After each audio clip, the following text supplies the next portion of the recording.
because this school is supposed to use a chalk on blackboard, but for the first lecture, I will, since it's a general review, I will use this slide, this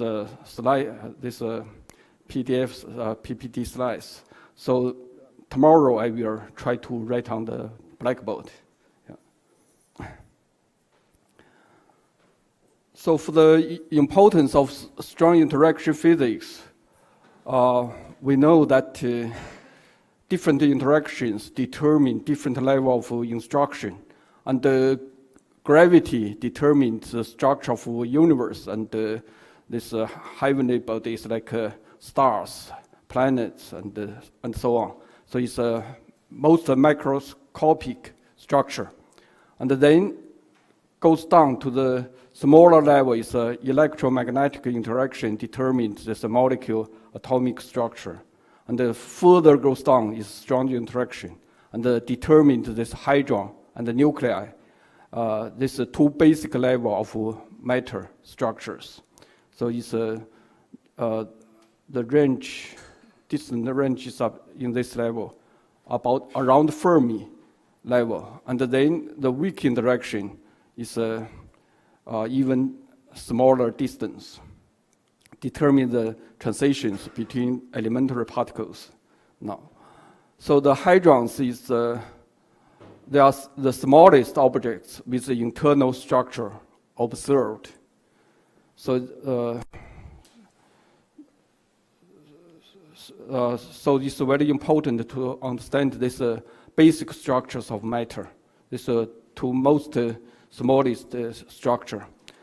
And then also the strong interaction physics also plays important role for elementary particle physics and the universe evolution. We know that even for Higgs study, for elementary particle study at CERN, we use Hadron Collider. So it also depends on the how to treat this Hadron structure. And also, as mentioned by Professor Roberts, that these hadrons and the nuclei are composed. This visible matter, 99%.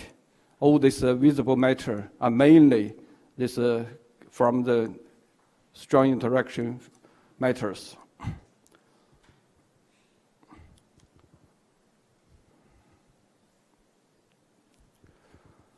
And it's relevant to the whole universe evolution. We know that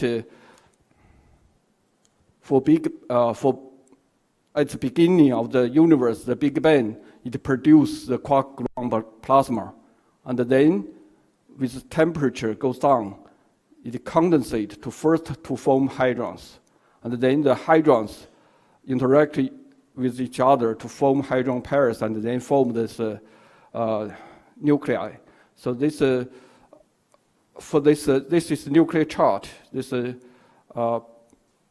neutron number and the proton number. This black one is a stable nuclei, and most nuclei are unstable. And it is important also for the nuclear astrophysics, how to form these various matters in the universe.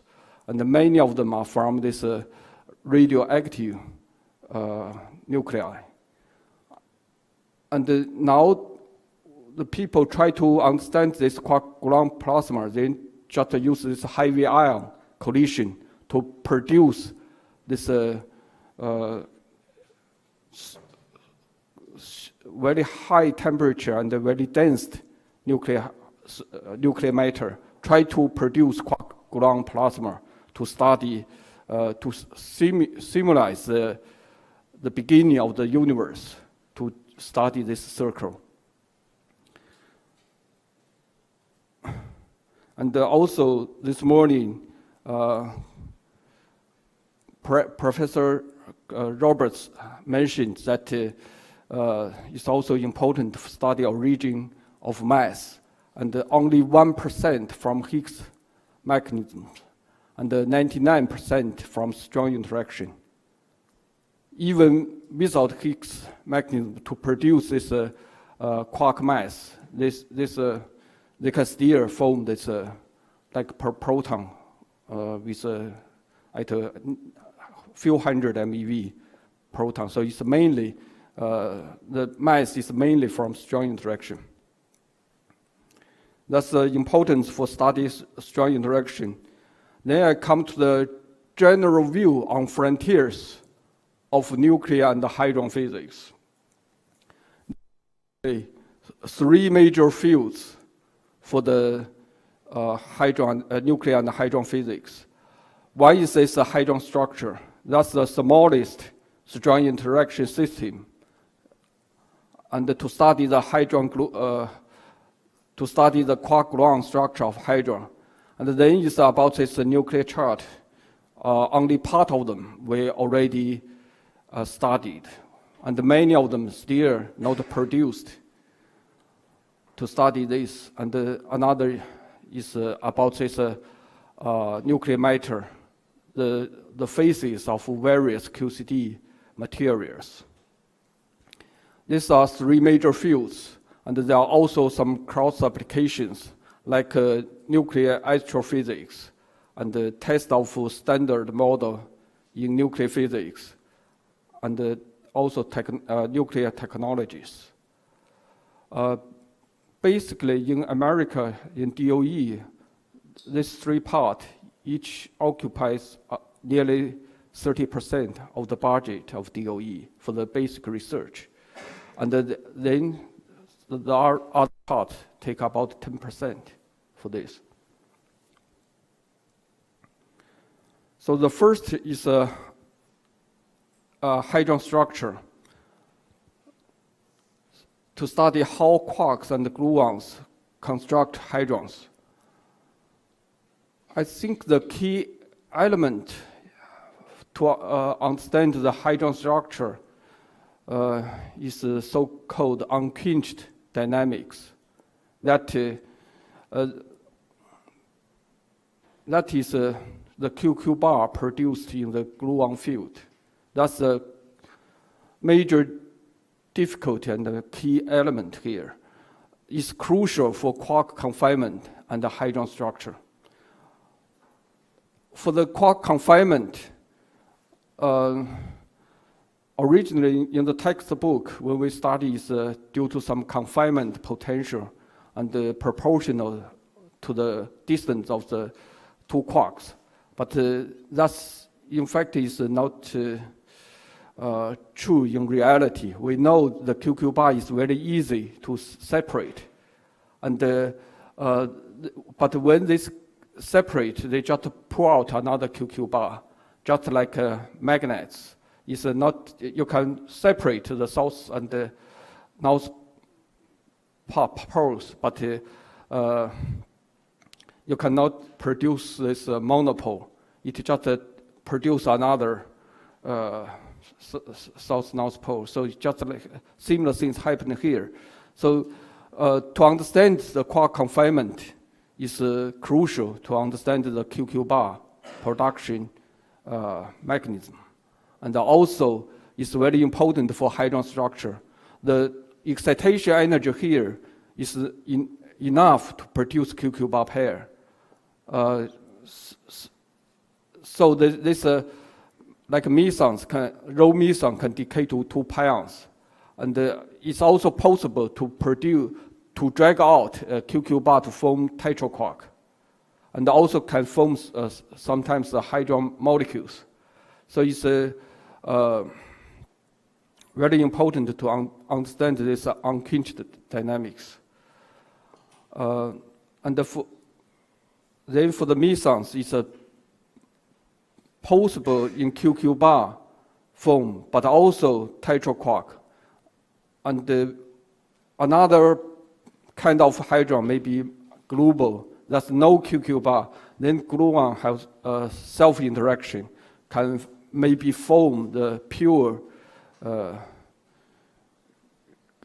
glue, composed of purely from gluons, so-called globals.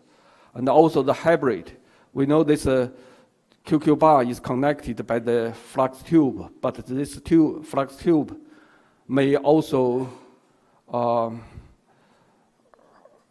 excited, maybe vibrate, and also get some momentum, something like that, and the so-called quark-gluon hybrid. So usually we call this QQ bar is a normal quark model meson hadron, but others call the exotic particles.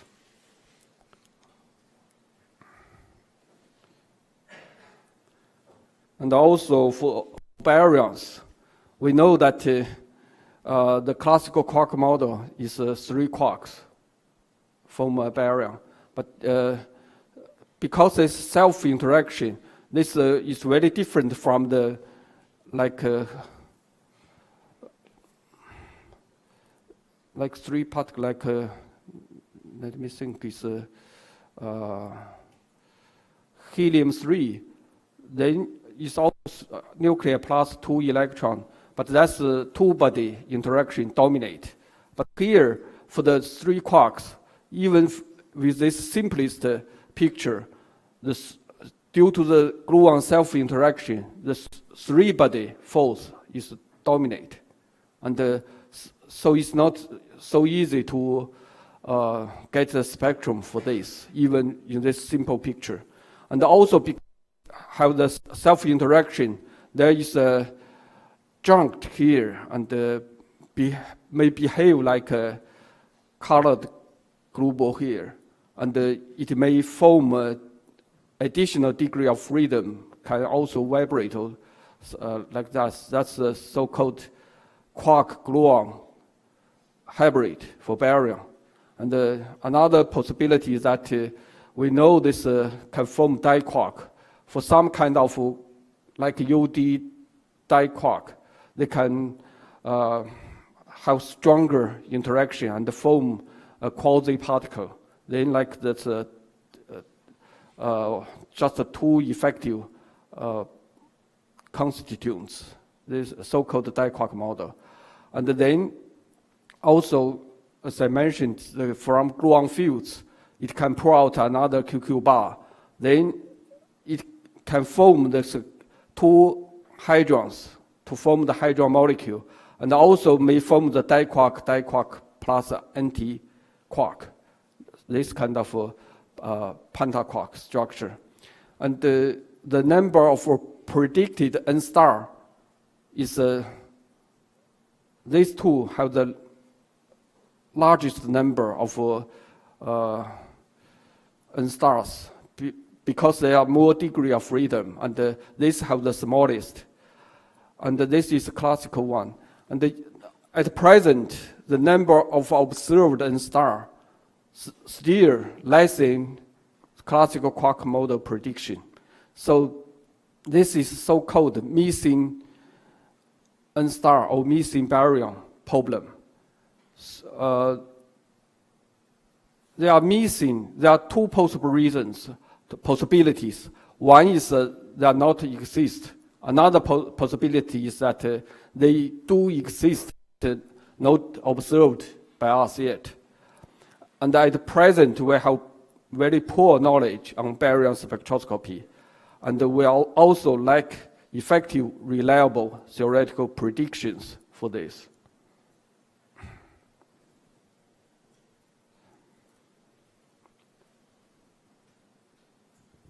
Now there are 2 major methods for exploring baryon structure. One is uses a lepton-proton scattering to get the parton distribution of proton. We know the proton is the only stable hadron. So we know this electromagnetic interaction is well known, and is a very typical probe to explore the condensed matter, like a molecule and atomic structure. So people think then we can also study the proton, just increase the energy of the electron. Then we can get shorter wavelengths to probe the shorter distance in the proton. But when we try to explore this proton, we have some problem. Because it's a short length beam, then the energy is quite high, and it's already enough to produce QQ bar pair. So, like this, you don't know, you're not clear whether like this QQ bar is intrinsic or extrinsic, is produced during this reaction. So you're not clear about this. So for this, of course, you can get some experimental information, but they also solve some problem. Also, is in the to study the PDF. Usually assume this infinity large momentum scheme, and then in reality is finite, and you may have some relation, but may not well defined. And then another important tool method is hadron spectroscopy. We use various beams, hadron beams, lepton beams, and gamma collisions to produce various hadrons.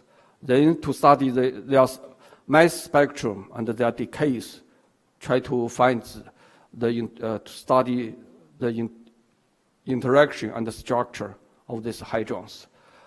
Historically, we know that the atomic spectroscopy is very useful, and it's more than 100 years ago when people studied this, and with the accumulation of the atomic spectroscopy, then we established this atomic quantum theory.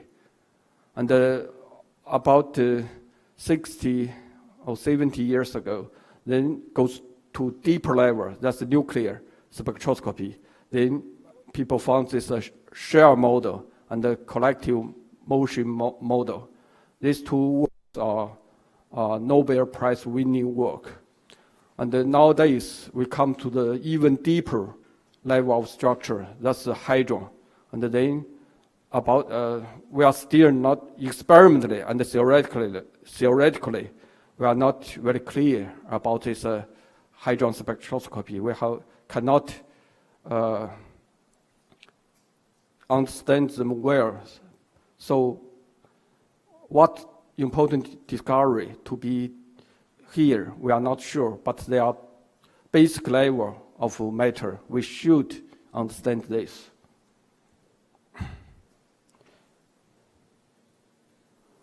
That's about the hadron structure and the hadron spectroscopy. That's the smallest in a strong interaction system. Then the second frontier is the nuclear structure of unstable nuclei. For the stable one, we are already quite, as I just mentioned, the shell model and the collective motion model. But then for the unstable nuclei, these two models not work very well. And we should try to find more general model to describe all of this. And also it's important for astronuclear reactions. We need to find all of them and to study their properties. Then we can understand universe evolution of these matters in our universe. Now it's mainly like to study this proton G plane, also the neutron G plane, and here is the super heavy elements which people try to find. So it's the frontier is about this nuclei under extreme conditions.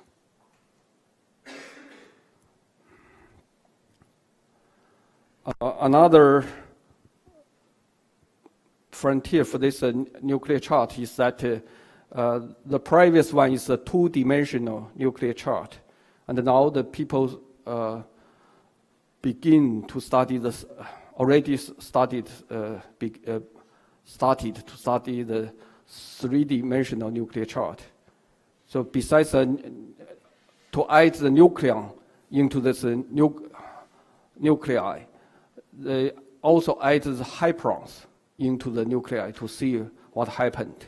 That's the hypernuclear study, and with one strange quark and with two strange quark.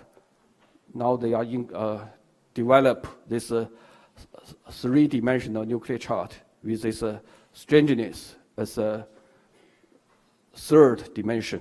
That's another important frontier in nuclear structure. And the tools for exploring structure of nuclei under extreme conditions, the first one is various heavy ion and radioactive beams to hit nuclear targets, and to study high-spin, super-deformed, high neutron-proton ratio, super-heavy elements, nuclei, etc. Another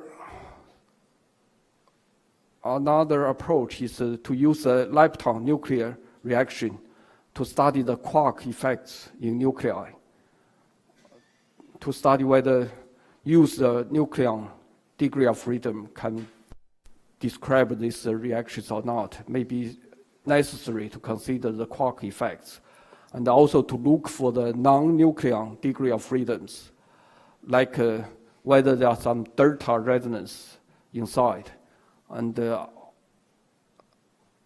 also like a 6 quark cluster, the two nucleon can merge to one bag, 6 quark cluster, and also whether there are some difference between bound and free nucleons, and also hypernuclei. These are frontiers in the study nuclear structure.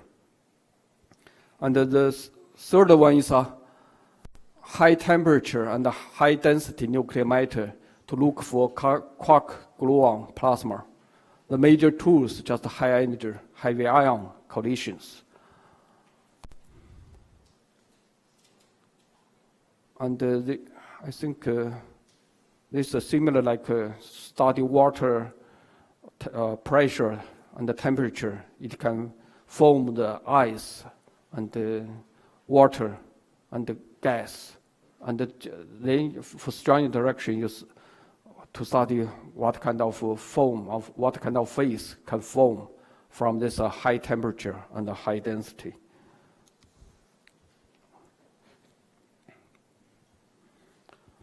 And there are mainly two directions. One is high temperature with low density. That's basically like a RIC at BNL and LHC at CERN, just use as high as possible energy to make the heavy ion collision. And at RIC, people now claim found this quark-gluon plasma, but it's not like what expected originally. Originally, they expect the quark-gluon plasma to be like a gas and weakly interacted. But they found what they found can only be explained by the strongly coupled ideal liquid. It's quark-gluon plasma, but still strong, very interact very strongly. And then at the LHC and even future higher energy, the people expect to make transition from this strongly coupled ideal liquid to the weak coupled ideal gas phase. And another direction is not use so high temperature, just use low T but produce high density. And this like fire at GSI and also CSR in Lanzhou is in this direction. And for both these, for this, the high density, there are possible two kinds of diquark correlation. And one is this kind of compact diquark correlation. Another is like this loosely coupled Cooper pairs with a larger distance. This kind of correlation.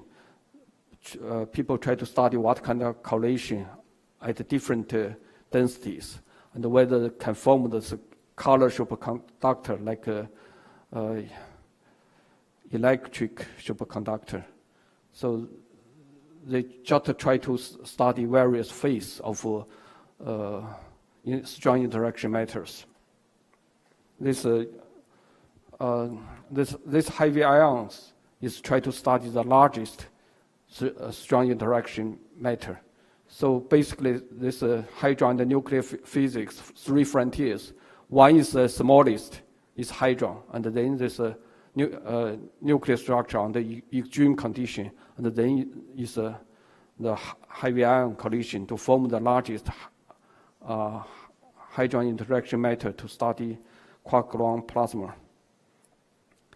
So now I come to the frontiers in hadron spectroscopy and the hadron structure. Here I'll mainly mention this is three parts. The first part is the quark-gluon structure of nucleons, and then hadron spectroscopy, and then exotics like hadronic molecules and multi-quark states.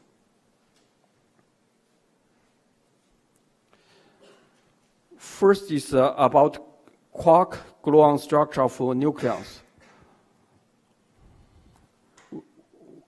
If we try to understand the hadron structure, we first should try to understand the stable, the lightest, the only stable hadron, that's proton. If you cannot understand the proton, it's not so easy to understand other hadrons. So the major effort now is a study of the structure of a proton. And I know many students here are working on this field. And originally, in the 1964 to 1974, basically people use this constituent quark model, classical quark model, regard a proton is just composed of three quarks with two up quark and one down quark. But later on with this QCD, and we know that this quark interact with by exchange gluons, and the gluon can fluctuate to QQ bar. And but even after nearly 20 years after this QCD, when study this structure, people still assumed that the distribution of U bar is equal to D bar, and the distribution of S bar is equal to S. Because this U and D have similar mass, and then glue is flavor blind, so it can produce UU bar, DD bar equally. So people assume this when study this parton distribution of the proton. And then produce, we know the S is heavier than U, but then SS bar is produced similarly. And when the people study this structure, assumed the distribution of strange quark is the same as anti-strange quark.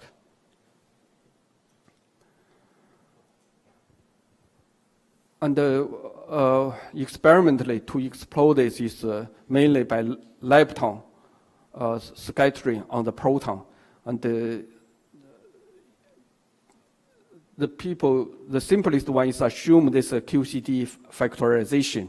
That is at a very high energy. This high energy lepton interact with one parton inside the proton. And then this parton, since I have this parton density distribution, so this cross-section is just a convolution of this hard scattering with one quark, then convoluted with this parton distribution. to get this cross-section. So from this QCD factorization, people can get this parton distribution, including flavor, spin, momentum of the nucleon. But what people got is many unexpected things happened, like proton spin crisis. That is, with this kind of approach, what they get, the proton spin, the sum of the quark spin is not equal to proton spin. It's not equal to the spin 1/2 of the proton. And also, what people found is that in the proton, d bar, the number of d bar is not same as u bar. And there are more d bars than u bar. And also, the s bar distribution is different from s quark. So all this cannot be explained by the classical quark model. So the classical quark model failed to explain all these observables. And here, how people measure this d bar and u bar. When deep in elastic, that's lepton interact with various partons. Since they have different charge, and so this can be studied. And also by Jurian process, that's a hadron-hadron collision to produce lepton pairs. These two. And you can see with various reactions, deep in elastic scattering, and also the Jurian, they get basically consistent result. That is, in the proton, d bar is more than u bar by amount 0.12 about this things. So this is a very established experimental fact. And if you assume d bar equal to u bar, then you should get this deep in elastic scattering. Goldfried sum rule should be, this is a proton structure function, and this is neutron structure function. This should get 1/3, but experimentally, people found it's not. This is not 1/3, and by this they can tell the difference that U bar distribution is different from D bar distribution in the proton. And also from Jurian, D use PD scattering and compared with the proton-proton scattering divided by this two, and this way can extract this D bar over U bar. And also found that D bar, U bar is not equal, it's different. So this, and this very different approach. One is Jurian, another is deep in elastic scattering. Both reach the conclusion that in the proton, D bar is more than U bar. Then, by the neutrino nucleon scattering, then for the charm production, it's more easy to produce from strange quark. That's Cabibbo favored than the D quark. And this way, they found that in the proton, there are also SS bar. The SS bar is surprised compared with UU bar, DD bar by a factor 2, but it's also not negligible. So there are also many other methods to explore the strangeness in the proton. So there are many experiments suggest there's strange content in the nucleon. It's not zero. But this cannot tell you whether it's symmetric SS bar fluctuation or asymmetric. Then people use the interference between gamma exchange and the Z exchange. Then you can detect the difference of strange quark and anti-strange quark. And there are several experiments at CBAF and also MIT and also MAMI in Mainz. They study this strangeness to measure the strange magnetic moment and the strange radii out in the proton. And what they this is a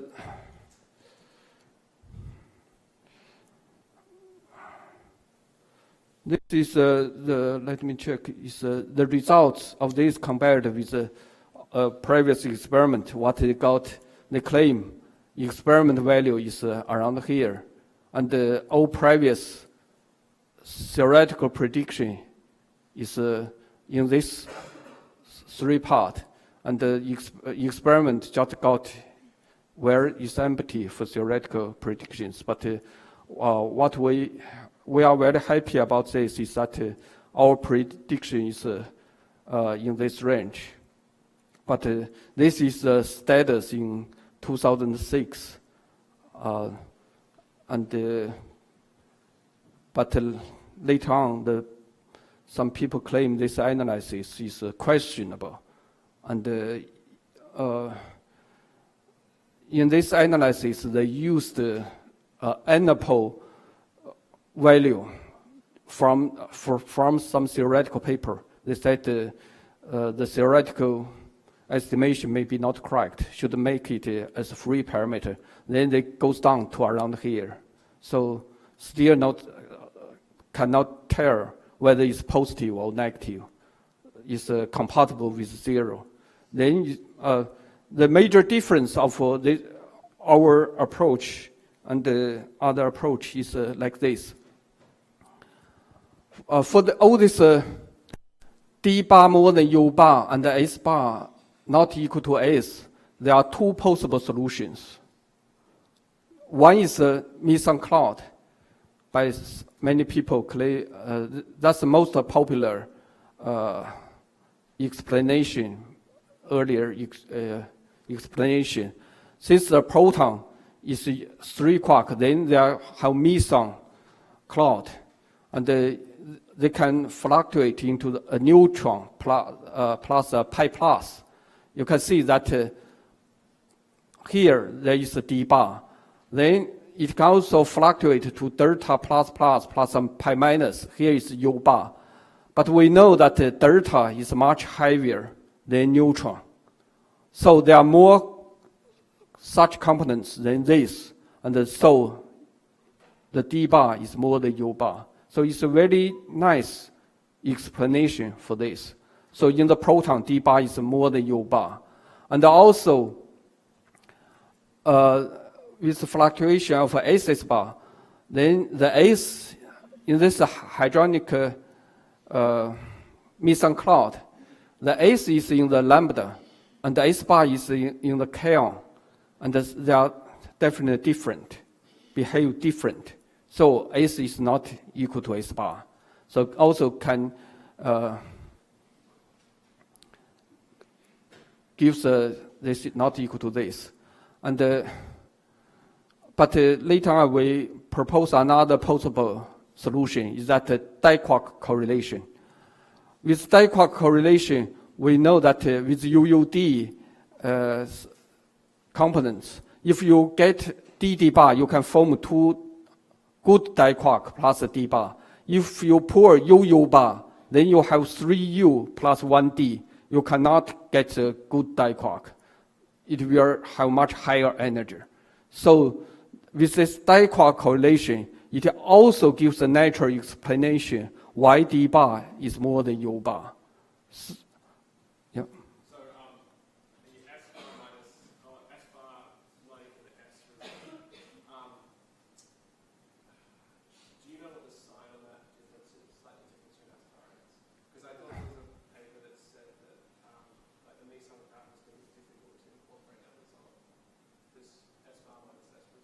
Yeah, yeah. Yes, that's a good question. Yeah, this you see, this both can explain d bar minus u more than u bar, no problem.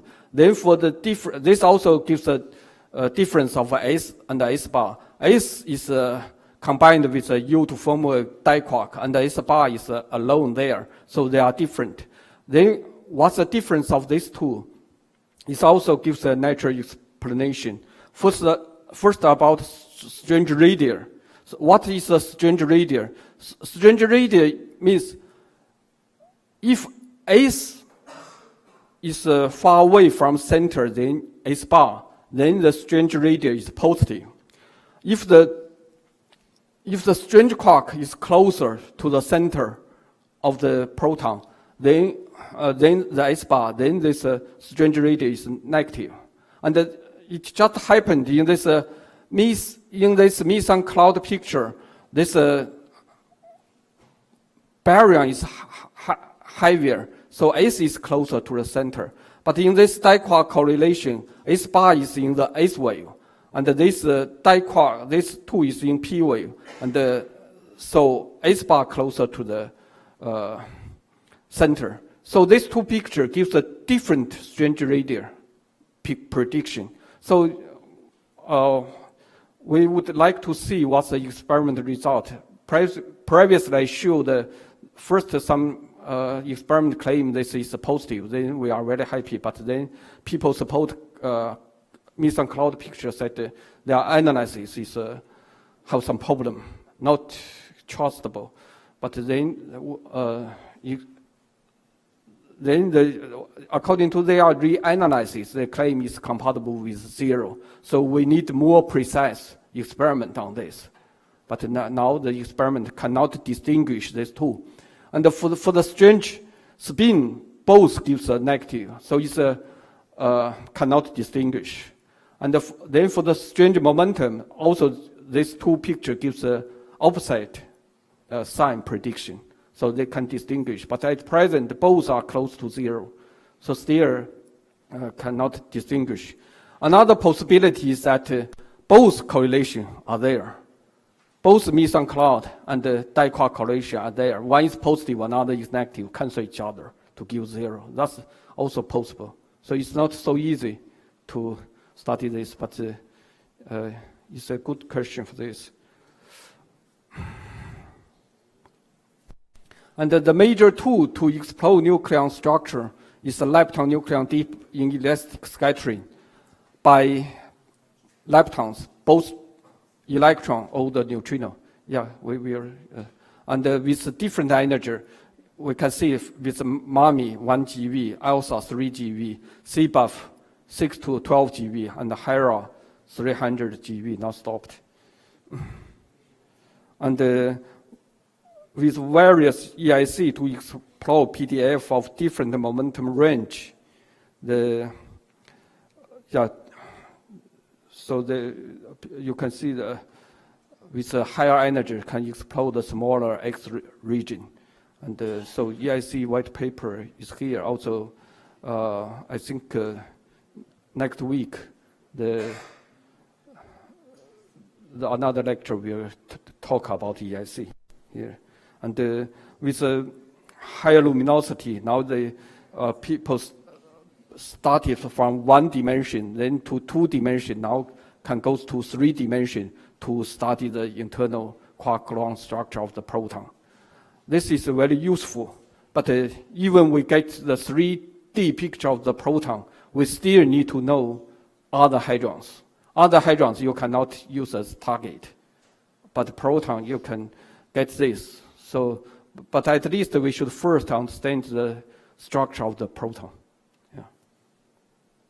Yeah, I think I will have a break here and then to go on to another 2 fields. Okay, so we have.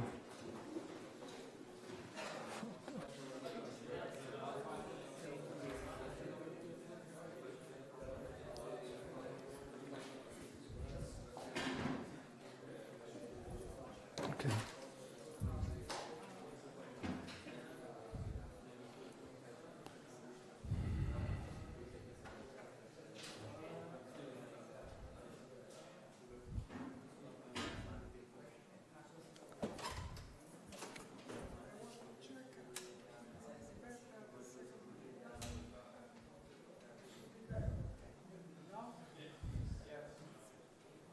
Okay, I shall start to introduce another two parts on the frontiers in hadron spectroscopy. But before this, I forgot to mention for this spin crisis, both meson cloud picture and this diquark collision can easily explain. As soon as you include one antiquark, no matter in the meson cloud picture or in this diquark, pentaquark picture, you introduce this orbital angular momentum. Because this antiquark has this negative parity. If you want to keep the proton to have the positive parity, then one parton, at least one parton, definitely in p wave. Then you introduce the orbital angular momentum, and both models can easily explain this spin crisis. As soon as you introduce anti-quark inside the proton, this can be easily understood. Now, we come to the hadron spectroscopy. Many people work on the structure of proton, but even you fully know the structure of proton, we still know there are hundreds of other hadrons. We need to have the unified picture, the theoretical model to understand all other hadrons. So for the hadrons, one is a meson. In the classical quark model, is a QQ bar, and usually we use a notation like this. L is orbital angular momentum, and the S is a spin, total spin of this QQ bar, and then this S plus L to get this J, total angular momentum. And so we usually use this notation. Like the lowest one is 1s0, the pseudo scalar. This well-known pion, kaon, eta prime. This meson octet, this pseudo scalar. Then is this vector meson 3s1 for this, and it's very successful by the classical quark model to explain this. And for the higher mass one, then just use P wave and D wave and F wave, and you can get this. And many observed mesons can be put into various non-nets of this kind of classical quark model. And then from this SU3 quark model, 3 quark from baryons, then the lowest is half plus octet, like this proton neutron, and the sigma lambda cascade, and also for this 3 half plus, like this decuplet, and it's very successful for this spatial ground state. And the mass prediction for this omega is before its discovery, predict to be around 60-70, and later on experiment observed it is quite close to quark model prediction. So this classical quark model is very successful for this spatial ground states. But although it's successful for ground state, then for the low-risk excited state, it's already failed badly. And like the low-risk in the QQ bar model should be 3p0, should P wave scalar, and compared with this vector non-net, you can see that okay, this F0 500 is here, and the kappa is here, is similar. But then the UU bar minus DD bar should be A0 980, is should stay around here, but jumped to here. And then is degenerate with this ACES bar 980 here. So it's very difficult to understand why this goes to here with this classical QQ bar picture. But in the tetraquark picture is very easy to understand. Instead of to produce a P wave, the energy is enough to pull out a QQ bar. Then this will be this like a pull out a UU bar, DD bar to have this UD die quark and anti-UT die quark, the lowest one, and this one is like this. And for this, you cannot pull out UU bar or DD bar for this because polyblocking, and you can only pull out ACIS bar. Then for this, you can pull out UU bar, DD bar. So for both A0 and F0 980 have 2 ACE quark, and here have 1 ACE quark, and this have no ACE quark. So this unquenched picture can easily explain this mass pattern. And in fact, a similar thing happened for the this charmed mesons and also charmonium. Like this 2317 is just very close to the decay threshold.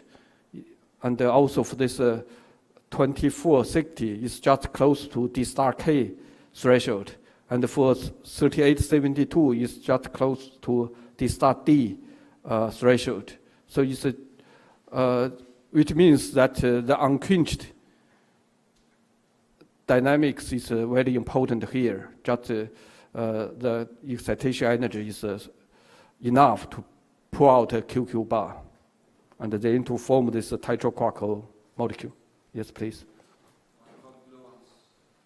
Yeah, no gluons. Yes, gluon is like a field. Yeah, many years ago, I worked on like a Lear at Lear, and also the basic experiment to try to find the global.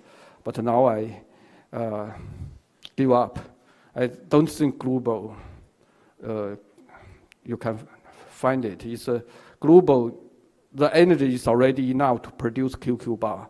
It's just mixed with QQ bar, and you cannot get pure global, and you cannot easily identify this. It's always you may mix with some global, but you cannot find pure global.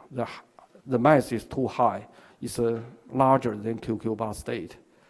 Why it should stay as global? It just change it to the quark and the quark. And even tetraquark is lighter than the global. So they just stay with QQ bar and the tetraquark instead of global. Yeah. So now this exotic hadronic states, most this exotic states looks like a molecule close to some threshold. Yeah. In fact, I will show later on. And also for the low-risk baryon non-night, the low-risk baryon should be also L equal to 1 excitation. That's half minus. And but experimentally, we found this resonance is lambda. The first one is lambda star 1405. And then the N star 5035, and also there is a lambda star 6070, and just in last few years we also have some evidence for the sigma star 3090. So this mass pattern is very difficult to understand in this 3 quark picture. In the 3 quark picture, this one should be the low risk, but there are 2 with a strange quark stays lower than this one. You cannot explain this with 3 quark. And for this is okay, a little bit higher, okay. But with this unquenched picture, it's very easy to understand. For unquenched picture, this pull out UU bar, DD bar just like this with 1 ACE quark. But for this, for UDU, you cannot produce UU bar and the DD bar to get this because polyblocking. You must, if you have this UD, it must be in P wave. You will get 1/2 plus, not negative. So this, for good die quark, the UU bar DD bar is not allowed, can only be SS bar here. And for here is the SS bar. So you can see with these two, only one S quark. And here have two S quark, and here have three S quark. And gives natural explanation of this mass pattern. And also for the decay pattern, it's also very easy to understand in this picture, but difficult in this picture. We know the N star 5065 have very strong coupling to N eta and also to K lambda, and also some evidence to N eta prime and N phi. The N pi is smaller than N eta, and it's difficult to understand in this picture. In this picture, should mainly decay to N pi with very large width, but here the width is relatively small and also mainly decay to the strange hadrons. If in this here, since they have SS bar, so it can easily decay to this strangeness final states. And also it's very difficult to understand this. This is very narrow and have very large coupling to lambda eta instead of go to sigma pi. If it's a UDS, it should go to sigma pi, but very small sigma pi, but decay to lambda eta.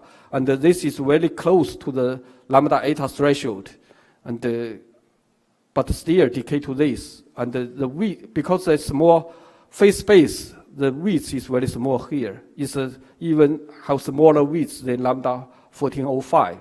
So this favors this picture. So this kind of unquenched picture explains this mass pattern and the decay pattern very successfully. And this classical quark model failed for both mass pattern and the decay pattern. So for the low-risk baryon non-light, unquenched quark model is favored than quenched quark model. The quenched quark model only successful for the ground state. For the ground state is a 3 quark for baryon and the QQ bar for meson is successful. But as soon as you put energy in, instead of to excite it to the P wave, you just pull out a QQ bar, and all these quarks are in S wave. So this P wave excitation energy is too high to just produce a QQ bar. And so the important implication here is that 3 quark in S state is more favorable than 3Q with L equal to 1. And the tetra quark in S state is more favorable than QQ bar with L equal to 1. And the half minus baryon non-net is just a large panda quark configuration components mixed with other components. And 0 plus meson octet is just a tetra quark mixed with other components. So multi-quark components are important for hadrons. Quark model needs to be unquenched. And the Professor Satpinto worked on this field, very some good work. Mm-hmm.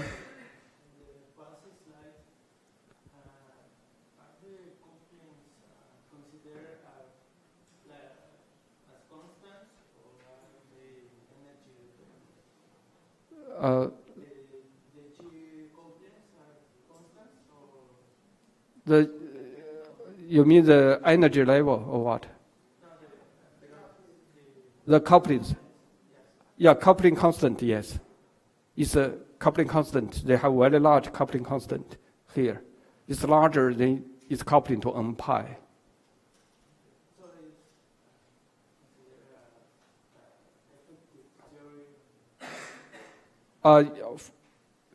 From the decay width, from their decay property, you can extract this coupling constant, and you found that this coupling constant is quite large and larger than its coupling to N pi. Yeah.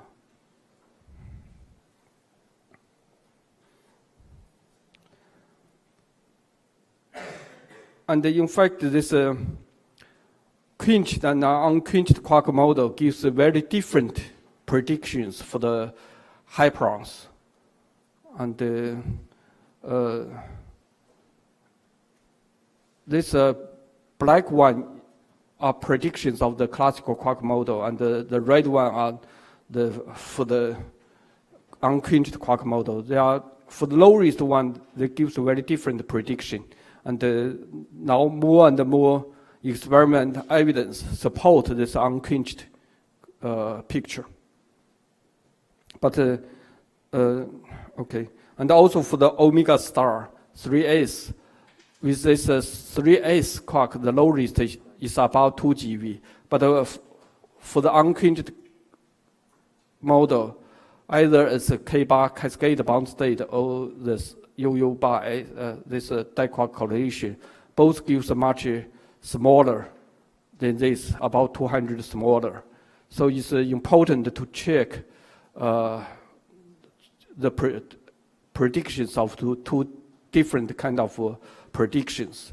And this can be checked by K-on beam at JPAC with K-proton reaction, and also may be checked by the base 3 with E plus E minus to this omega bar, omega star.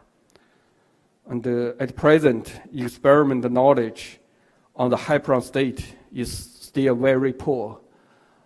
Like for omega star, only the ground state is for star, and for the higher resonances, they are missing a lot between this. This is excitation is already 600 MeV. There definitely should be something in the middle, and also the quantum number of these are not fixed. Just last year, there's some new omega star observed at the at the Bell experiment, and also for the sigma star, for the there is no very established half minus yet, and also for the cascade star, no established half minus. The half minus should be the lowest. So for the lowest hyperon excitation experiment, still lacking evidence for this, not discovered yet. So it's very important to find, to have some experiment to study the these hyperon resonances. Then, so first I introduced about the proton structure. This is about this Hadron spectroscopy. Then the next one is about hadronic molecule and the multi-quark states. First, a brief history for the discovery of hadron molecules.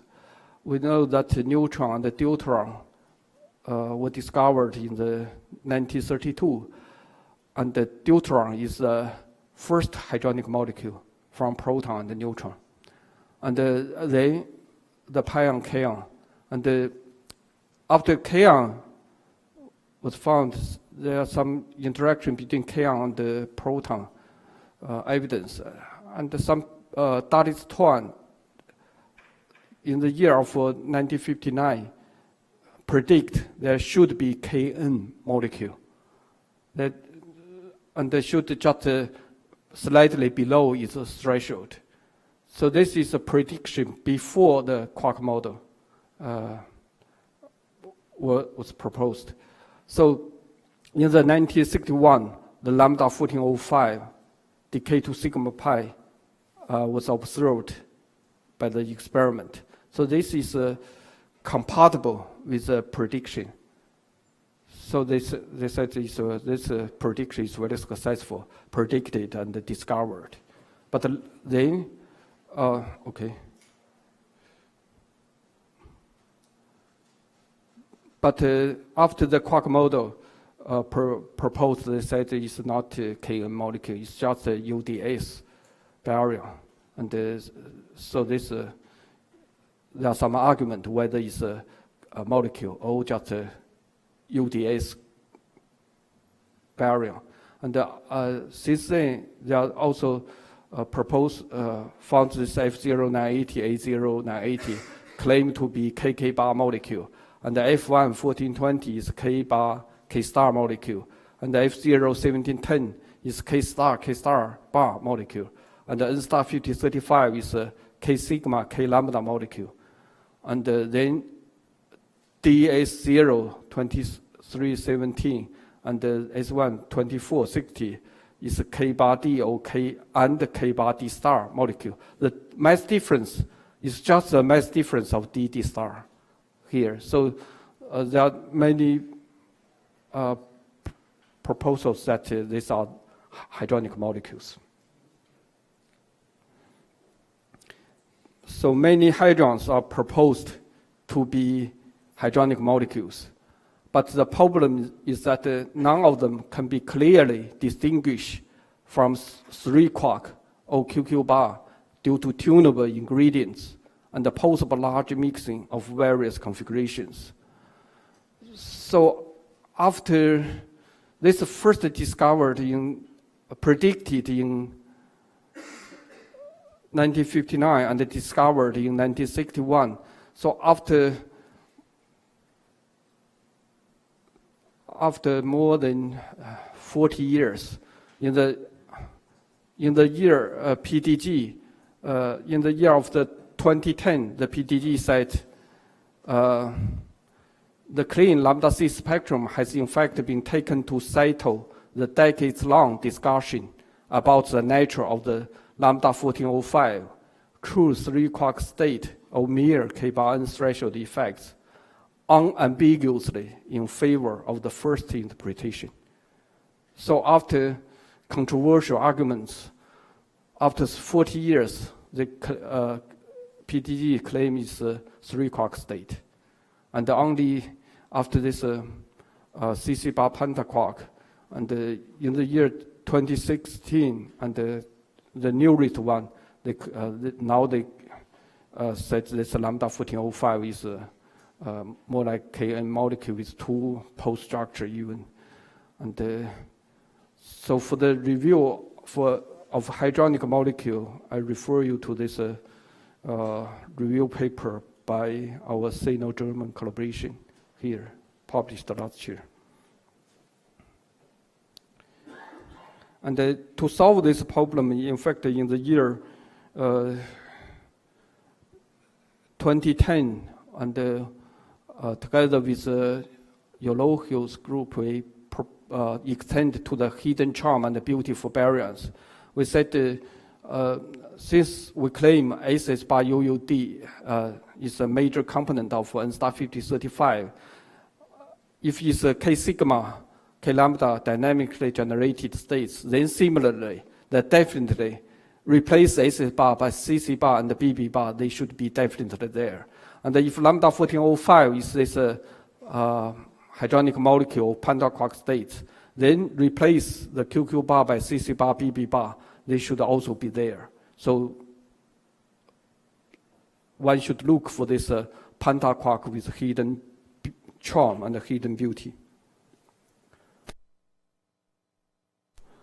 There's many other experiments. The 2 most famous observations is this observation of the tetraquark ZC 3900 decay to GPSI pi, and this decay to some other states. This, in fact, this by Bass and also confirmed by Bell experiment.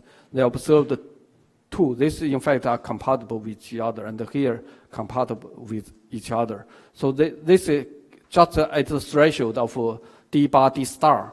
This is at the threshold D star bar. So it's these 2 tetraquark states. And then for this, there are observation of this 3900 by both Bass 3 and the Bell experiment and the Clio experiment. There are possible explanations. First, exotic, like a D bar D star molecule, and also possible tetraquark states. But also there's some. This is before the experiment. This due to this final state interaction can also produce this peak structure, and later on, the Qiang Zhao, and also claim that the 4260 is a D1 D bar molecule. Then by this kind of final state interaction with this singularity, both on share, then can give us enhancement. So whether this is purely due to this like triangle singularity, if you pull this to be 1 point, it's in fact similar to this. It's a triangle singularity and gives a large enhancement of this. So there are basically 3 possible explanations: molecule, tetraquark, and the triangle singularity. That's a kinematic effects. 3 possible solutions. And then in the year 2015, from GPSI-P and the LHCb also observed 2 panda quark with hidden charm, and their observation is very close to what we predicted. They found the quantum number may be 3 half minus and 5 half plus, and both are possible 3 half minus. And what our prediction is 4412 for the 3 half minus, and with large decay to GPSI n. And what they observed is just close to what we predicted.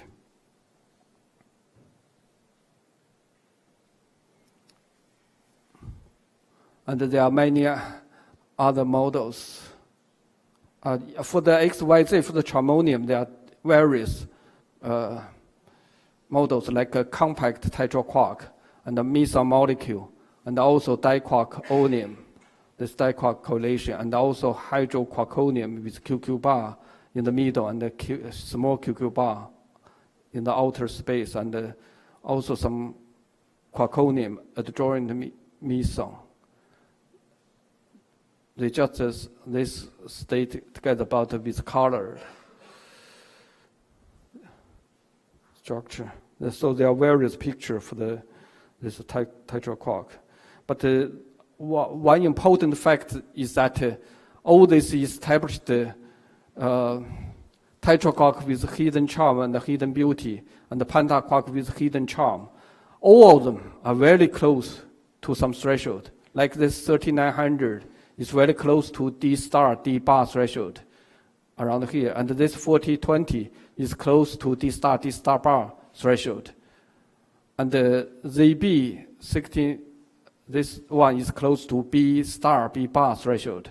And this one is close to B star bar threshold. And this 4380 is close to D bar sigma C star threshold. And this one is close to D star sigma C threshold. So all of these are very close to some threshold. So they are most likely Hadron bound state or resonances. At least they have large components of this. So that's there are some other multi-quark states. I will not go through them. These 2 are the most well-known ones, since both were selected as top breakthroughs in APS physics magazine, as among 8 top breakthroughs in the year. So these 2 are most famous too. And here, like people in Professor Satpinto, Jacob, they also worked on this field quite a lot. Yeah, many nice work on this. And then come to the post-specs.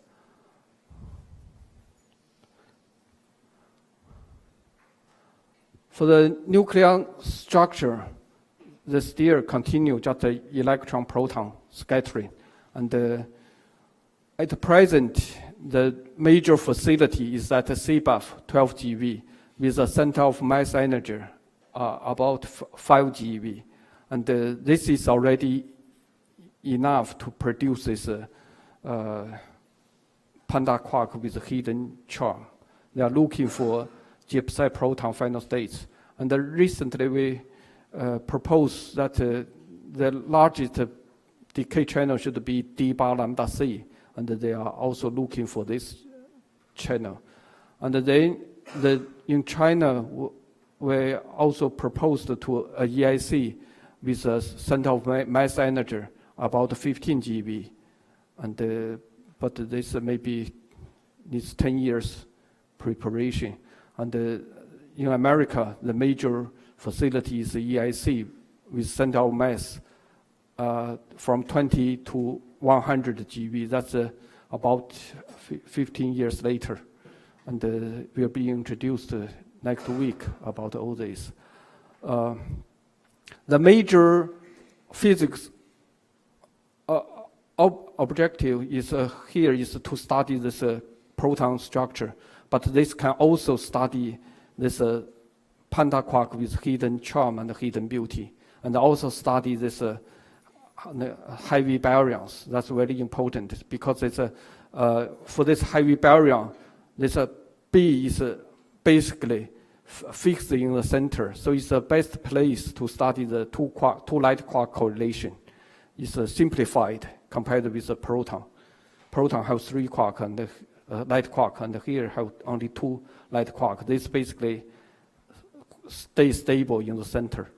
And also another possibility is mu-n can also have large, big luminosity. Maybe possible to study the pi lambda and the pi sigma interaction, to study lambda 1405 and this sigma star 1390, the lower hyperon excitations with only 2 hadrons in the final states, much cleaner for study this kind of interaction. And then for the hadron spectroscopy, this tetraquark with hidden charm and hidden beauty, and the panda quark with hidden charm, the observation of these states open a new window for studying multi-quark states, but it needs systematic study at various experimental facilities. In fact, especially for this PC, at the EIC and also at the K-on beam, there are many more predicted panda quark needs to be discovered. And my favorite strategy is one should first study this tetraquark states and the tetraquark states and the panda quark states.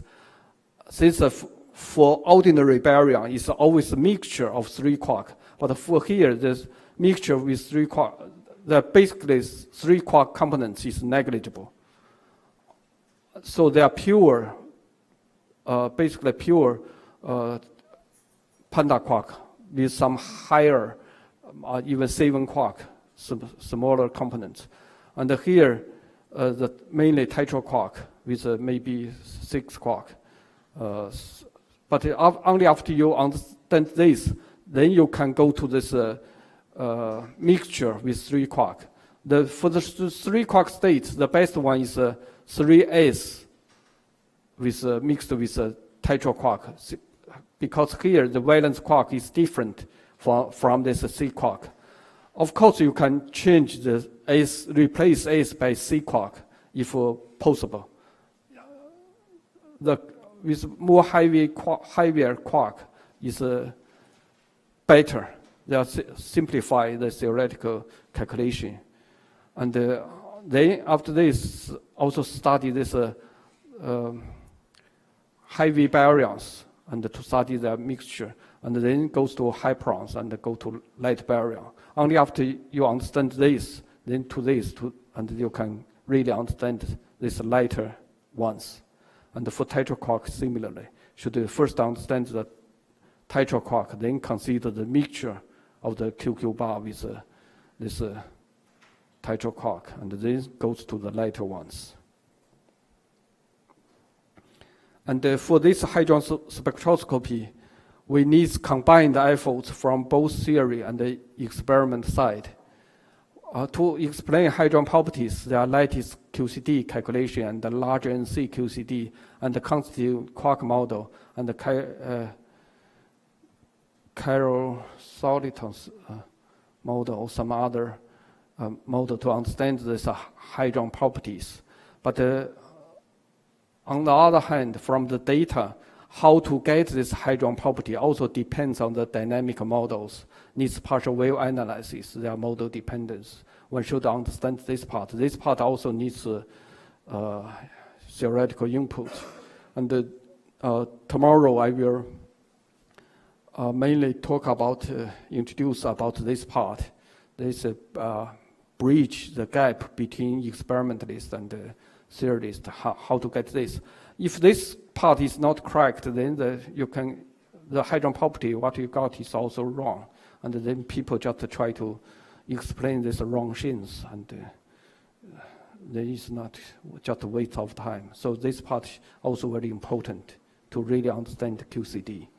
Yeah, I think today I just stop here, and if you have any questions, please ask.